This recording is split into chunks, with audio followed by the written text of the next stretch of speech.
حضرت عباس اور حضرت عمر رضی اللہ تعالی عنہ کا آپس میں دوستانہ تھا. انہوں نے ایک دن بیٹھے بیٹھے عہد کیا کہ ہم میں سے جو شخص پہلے فوت ہو گیا وہ دوسرے کو خواب میں ملے اور قبر کے حالات بتائے. اچانک حضرت عمر کا وصال پہلے ہو گیا. سال کے بعد حضرت عمر خواب میں ملے. اس نے کہا عباس مجھے وعدہ تو یاد تھا لیکن سخت حساب آن پڑا تھا تو میں تو اس کے اندر لگا رہا. تو اب کیا ہوا؟ کہا پھر اللہ نے کہا چلو اس کو یوں ہی معاف کر دو.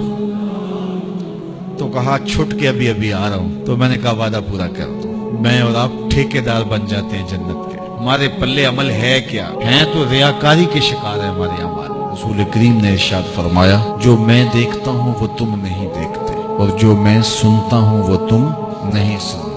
آگے فرمایا کہ اللہ کی قسم جو میں جانتا ہوں وہ اگر تم جان لیتے تو تم بہت کم ہنستے بہت زیادہ روتے. تم جنگلوں میں دوڑ جاتے اور تم اللہ تعالیٰ کی پناہ میں آنا چاہتے یا اللہ ہمیں بچا لے. جنگلوں میں بھاگتے پھرتے آنکھوں میں آنسوؤں کی لڑیاں ہوتی چیختے ہوتے روتے ہوتے اگر جو میں جانتا ہوں اگر تم جان لیتے. قال ابو ذر حضرت ابو ذر اس حدیث کو روایت کرنے کے بعد فرمایا کاش کہ میں درخت ہوتا اور کاٹ دیا گیا ہوتا. میں درخت ہوتا جانور کھا گئے ہوتے. اللہ اکبر. حضرت عمر رضی اللہ تعالیٰ عنہ ایک کچی اینٹ اٹھاتے ہیں پھر نیچے رکھ دیتے ہیں پھر اٹھاتے ہیں پھر رکھ دیتے ہیں اور پھر کہتے ہیں کاش کہ میں یہ اینٹ ہوتا. حضرت سیدنا صدیق اکبر رضی اللہ تعالیٰ عنہ درخت کے نیچے بیٹھے تھے. ایک چڑیا ایک شاخ سے اڑ کے دوسری شاخ پہ جاتی وہاں سے اڑ کے پھر دوسری شاخ پہ آتی. حضرت صدیق اکبر رو پڑے. کہا چڑیا کتنی موج میں ہے جس شاخ پہ چاہے بیٹھتی ہے اور قیامت کے دن تیرا حساب بھی نہیں ہوگا.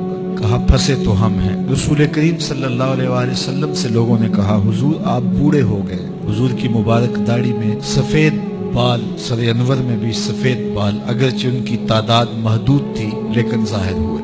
کہا سورہ ہود اور اس کی مماثل صورتوں نے مجھے بوڑھا کر دیا کیونکہ ان صورتوں میں اللہ کے عذابوں کا ذکر ہے آخرت کا ذکر ہے. یہ وہ بابرکت وجود ہیں وہ بابرکت ذات ہیں جن کے دامن پہ گناہ کا ایک دھبا بھی نہیں ہے. اور میں اور آپ اپنے آپ کو دیکھیں تو ہم کہاں کھڑے ہیں. حضور نے حضرت عائشہ سے کہا زوجہ ہے رسول کریم صلی اللہ علیہ وسلم کی محبوبہ محبوب کائنات لیکن ان سے بھی میرے حضور نے کہا عائشہ گناہوں کو کبھی چھوٹا نہ سمجھنا گناہوں کو حقیر نہ سمجھنا کہ یہ چھوٹے ہیں کوئی بات نہیں اس سے کیا ہوگا. اس دن حساب ہوگا اس دن پوچھا جائے گا. تو اپنی زندگی کو مرتب اور منظم کر کے رکھو.